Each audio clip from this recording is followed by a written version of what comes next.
we are required to find out the work done in converting 1 kg of water into steam. At how many temperature? At 100 degrees centigrade. At normal pressure, what is the normal pressure given in the problem? That is 10 to the power of 5 Newton per meter square. And they say that the water of 1 kg occupies a volume of 10 to the power of minus 3. 10 to the power of minus 3 meter cube. So we are supposed to find out the work done. Now, if you recollect, in thermodynamics, work done is defined as pressure times the change in volume, according to thermodynamics principle. Now, I know this entire thing is getting converted at 1 atmospheric pressure. And what is the value of 1 atmospheric pressure? That is 10 to the power of 5. And I need to find out the volume of the water, the change in the volume of the water. So what was the initial volume of the water?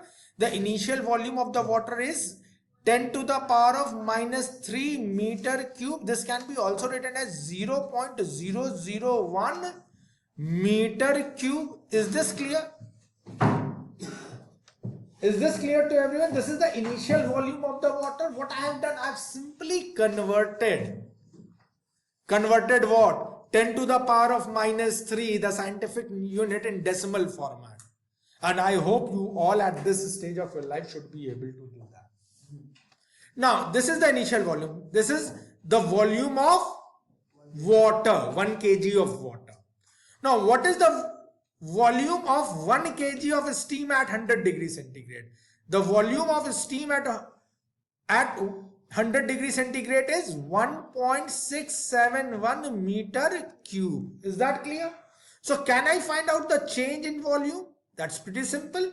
1.671 meter cube minus 0.001 meter cube. And with all the mathematics that you can use it over here, the change in volume comes out to be 1.670 meter cube. Is this clear? So now I have got the change in volume. Pressure is already given. How much is the pressure given? The pressure given is 10 to the power of 5. And what is the change in volume? That is 1.670. So work done will be 1.670 into 10 to the power of 5 joule. So if the answer is expressed in joule, this should be the answer. Any doubt to anyone?